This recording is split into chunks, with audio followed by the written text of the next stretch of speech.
This episode of REB Baseball is brought to you by your host, Zach Rebele, sponsored by REB Sports Academy.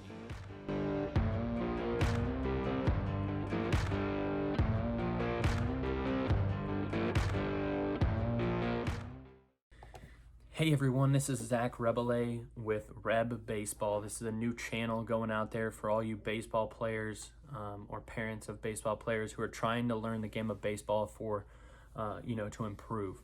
So I'm going to be putting out a lot of information about all different kinds of drills, tactics, whatever it is, tips that I can put out. Any information that I know, I'm going to be putting it out on the internet, hopefully for you guys to learn the game a little bit better than you have before. I know there's a lot of people on social media right now that are putting out information about what to do, and they've never, hit a baseball at a decent level.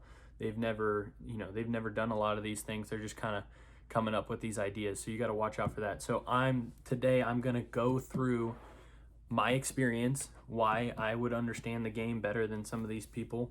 And there's obviously people that know the game better than I do. And, if they want to comment and let me know, like, that's not how I do it, that'd be awesome. But I'm going to go through, this video is strictly for me to say, this is my experience. This is, where my family comes from. I live in a baseball family. This is how I learned everything that I know. And I'm going to lay it out there. So, these people on social media, they hide behind, oh, I played professionally, or, I played college baseball, and they hide behind that. And that's what I'm trying to combat. I'm showing you exactly who I am, what level I played at, what I was good at, what I wasn't good at, why I would be able to, coach your kid, show them exactly how to play the game of baseball. So we're going to kind of get into that today. Check us out on YouTube, Instagram. I'll probably do this podcast every once in a while. I kind of just want to, I don't know what this channel is going to be yet. I kind of just want to explain the game of baseball. I want to explain, fundamentals. I want to explain how the game works, the way to think through a situation. I played middle infield my entire life. I played shortstop essentially almost my entire life. And so to think through situations at shortstop and third base and what a team's trying to do to you, and how a pitcher's supposed to work a certain situation, how a shortstop should play a certain situation when a pitcher wants to throw a breaking ball, and things like that, just to give you little, advantages over everybody else. So that's where this channel is going to stem from. Check us out. Let me know if you're interested down below. Give me a comment, thumbs up, and say, hey, can't wait for more videos. I want to hear what you have to say. So this one's going to go on YouTube, I think. And then from there on, we're just going to kind of post content whenever we can. So let me get into the backstory of my life. This might be kind of long. Just remember that this is just so you understand exactly who I am, where I came from, and why, I have some knowledge of the game.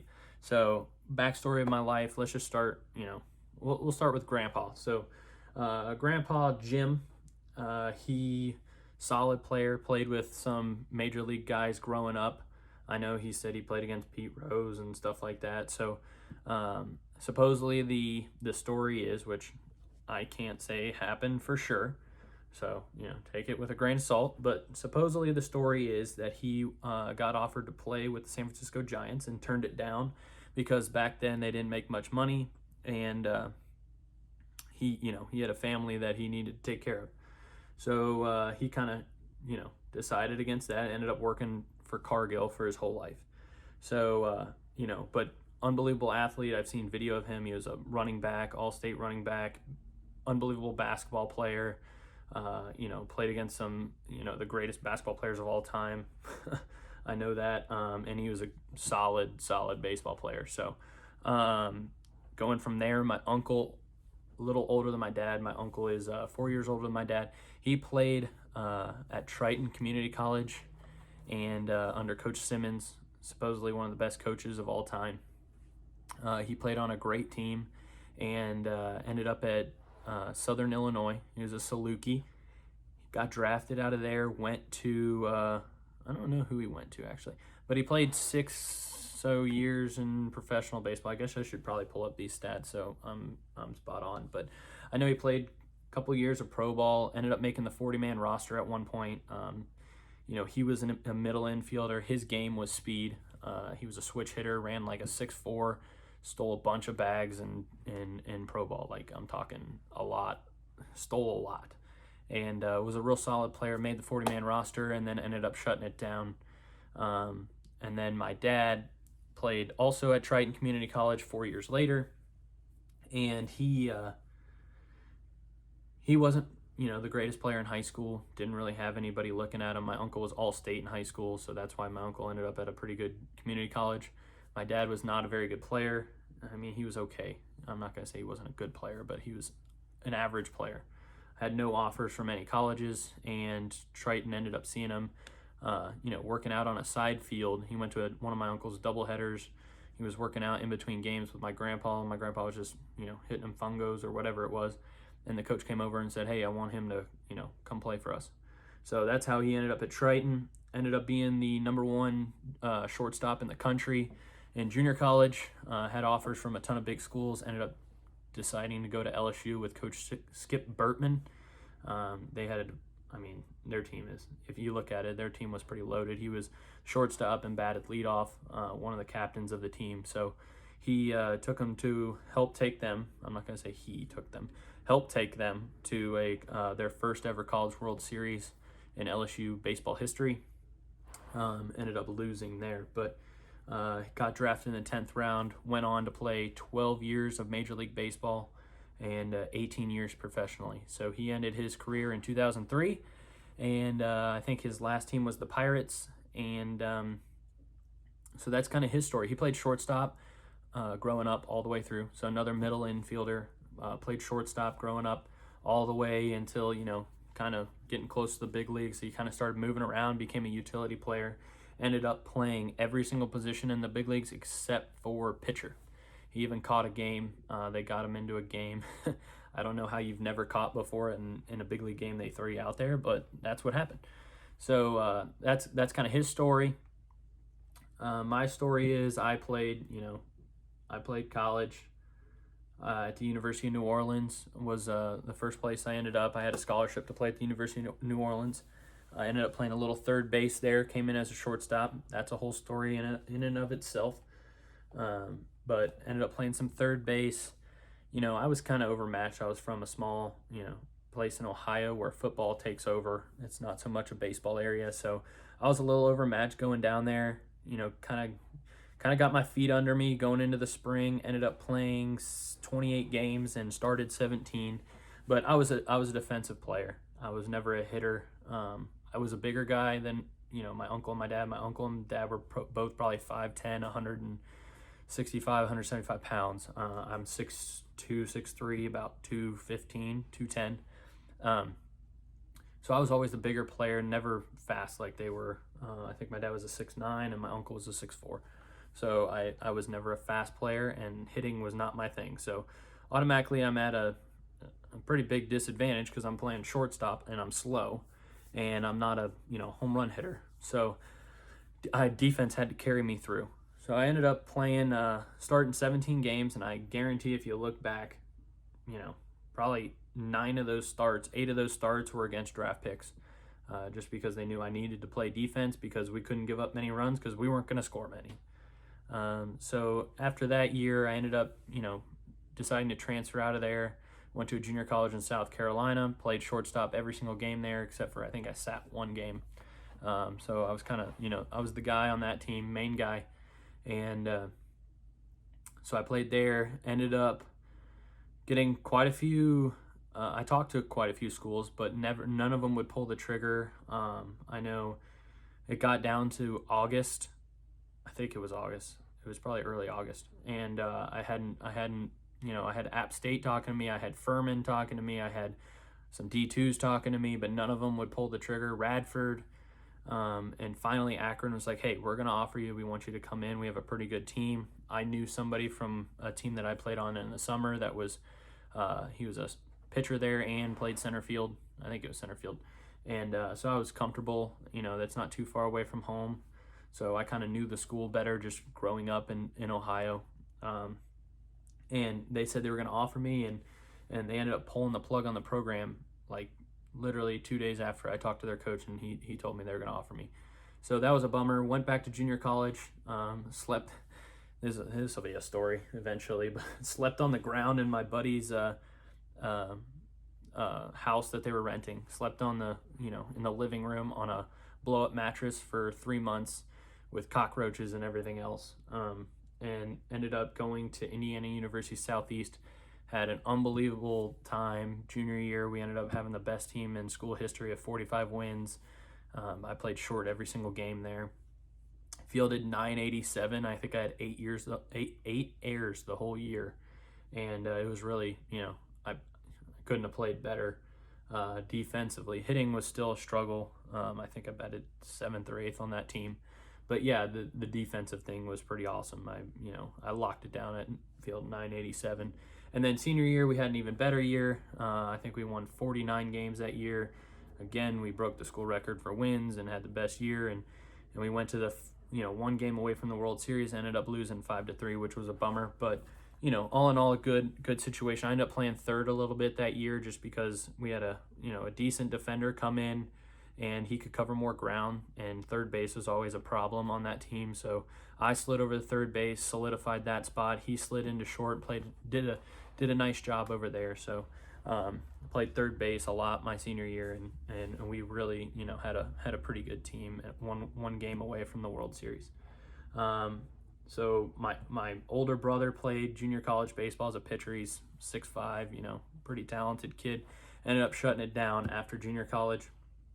Went on, just to get his studies. And then little brother went and played community college at Heartland. They had a pretty good team. He was, pretty talented kid, but real skinny, like 6'2", 155 pounds. So, a little beanpole, and he decided to shut it down after community college. And then on the Rebel A side, with my uncle who played professionally, his oldest son played junior college baseball and then went on to Mars Hill. His middle son played junior college baseball and went on to IPFW, Indiana, Purdue, Fort Wayne, and then played a little bit professionally in independent ball. He was a pitcher. And then his youngest son, Tanner, my cousin, he played junior college baseball and then shut it down after junior college. So, pretty crazy. Every single person in my family on the Rebel A side has played, some form of decently high level baseball, college baseball, or my grandpa ended up only playing high school, but he might have been the best one out of all of us. We will never know. So that's kind of my backstory on where my family comes from, who's played what. That's not really diving into the exact details of everything going on, but growing up, my dad played 12 years professionally, or 18 years professionally, 12 years in the big leagues, and his last few years I was, I think he retired when I was 8 years old, something like that. So I was always the kid that, instead of doing what everybody else did and go and sit with the babysitter or whatever they had, I would sit in the stands with my mom. I would, not all the time, definitely not all the time, because I'm a 3, 4, 5, 6, 7, 8-year-old kid. But there was times where I definitely chose to sit in the stands and watch the game way more than most of the other kids. So I was always into the game. I just loved watching baseball. That was my whole deal. Everything about baseball I was doing. I was throwing super balls off the wall. I would watch people play. I kind of knew everything that was going on. Everybody from that era, I obviously know their name, what position they played, everything like that. So I really studied the game at a really young age. I kind of understood it, way faster than most kids. And then obviously growing up with a father who, not just from watching games, but with a father who actually played, he could show me different things at a young age that, most kids wouldn't get until they have some high level coaching. So that was pretty awesome for me to, get to listen to him and learn from him. And we're very similar. So, there was definitely some headbutting going on as we grew up. And, I portrayed myself as not listening to him because I knew everything, but really, truly, deep down, I was listening and taking in everything he said. So we have a lot of the same philosophies on everything going on. It's kind of crazy because once you move on to the college level, you don't have your dad or mom sitting there at every single game saying, "Oh, honey, you did this, you did that, good job," whatever it is. So I would call him after most games, and we would talk and we would talk about different balls that happened and things like that. And it comes down to, we have a lot of the same philosophies, and even when he didn't see the exact play, we would still have the same idea on how I should have attacked it and things like that. So it's pretty interesting to see, but we have a lot of the same philosophies. He will hopefully be on this channel a little bit. My little brother will be helping me with drills. He might be, the guy fielding when I'm talking. But yeah, that's kind of my background. I was never really a hitter. I was more of a defensive player. I was slow. I was never a great athlete. I'm a decent athlete. I can pick up any sport and be, better than most people, but I've never been, the super powerful, explosive athlete. I've always just been a decent athlete. So that's kind of where I come from. I always had to be able to, I always studied the game, learn little tricks of the trade that would help me, at shortstop to hang in there running I probably ran a 7.6, 7.5, 60, so very slow. But I hung in there at shortstop for most of my college games because I showed range, and the way I did that was understanding the game better than everybody else out there. If our guy's throwing a change up, I knew I had to get in the hole a little bit on a righty because he's going to pull it in the hole. And, you got to do these things without people seeing you, because if you do it too early, the other team can pick up on that and say, "Oh, he's throwing an off speed here." But you also have to do it when you're slow, because you got to show range and you got to get to balls, or else, you're sitting the bench. So these are the kinds of things that I learned, and I can't wait to explain them to you. I can't wait to teach you the game a little bit better than you knew it before. I'm going to give out all my information the best I can. And if you don't think that something's right, shoot me a DM, comment below on any of our channels, and let me know why you don't think it's right. I'd love to talk to you about it and explain my idea behind it. Because if somebody can't explain why you're doing something in the game of baseball, they probably don't know why they're teaching it, or you probably shouldn't even be doing it at that point. So everything that we do has a reason. It's either faster, more efficient, it's more accurate, whatever it is. There's a reason why we teach everything we teach. So I'm excited to teach you guys this stuff. I'm going to videotape most of my lessons that I do with kids, and so you can see why I'm teaching certain kids different techniques and what we're doing. We have a fielding class my dad and I run, and that's high level stuff right there. When they had the spring training for free agents in Major League Baseball a few years ago, he was the fielding director. Him and a couple other big name guys were, helping these big league guys at this spring training. I think it was 2 years ago, something like that. And he was the fielding director. So him and Jimmy Rollins were out there doing stuff. And there's some high end people out there, and he was in charge of it. So defense is our thing, and he helps me run those camps. We'll be videotaping those camps. Eventually, we might be putting them out on the internet where you can buy them. So it'll be like a six video series going over forehands, backhands, slow rollers, double plays, things like that. So that'll be something that we'll be doing. We have hitting camps, catching camps, arm strengthening. So I'll kind of be showing everything just to give you guys a bunch of content and teaching you guys the game of baseball. I don't know if we'll keep doing this YouTube/podcast thing. I might get video for the next podcast and then go over, why they did a double cut here, or, why did he play a ground ball like this, and something like that. So I'm just going to try to teach. If you guys like it, smash the thumbs up, comment below. Let me know that you guys liked it. If not, let me know that too. Let me know why. Let me know what I can do better. And if you disagree with what I have to say, I'd love to talk to you about it. Probably, I don't want to get hostile about it, because I know there's a lot of people talking on social media, and there's a lot of negativity around what's being taught, baseball wise on social media. I'm not going to get into that with you, but if you want to have a nice conversation about it, I'd love to talk to you or address it on the next video. So we look forward to you guys. Shout out to REB Sports Academy. That is our indoor baseball facility. We have, full infield, 2 full cages that can be separated into 4 that we rent out to teams. Pretty cheap. It's $150 for an hour and a half. And then we have 3 cages available at all times for members and instruction. Our members pay $35 a month. That's it. And you can come in and hit anytime a team is in our facility. So essentially, anytime the facility's open, you're allowed to come in and hit in one of the 3 cages. First come, first serve.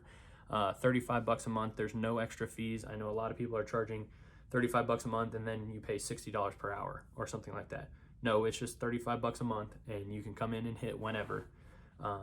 So shout out to REB Sports Academy. We're doing a solid job with that. We're excited about where things are going. And then, so just stay tuned here. This video is strictly obviously I didn't really teach anything. This video is just strictly to show people what we have going on and why I have experience in the game of baseball, what my experience is. And that way, when people question me and say, what do you know? I already have this video out here. I can send it to you guys and you'll be able to see exactly where I come from.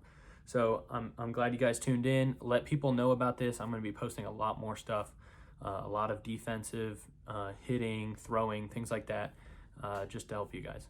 See ya.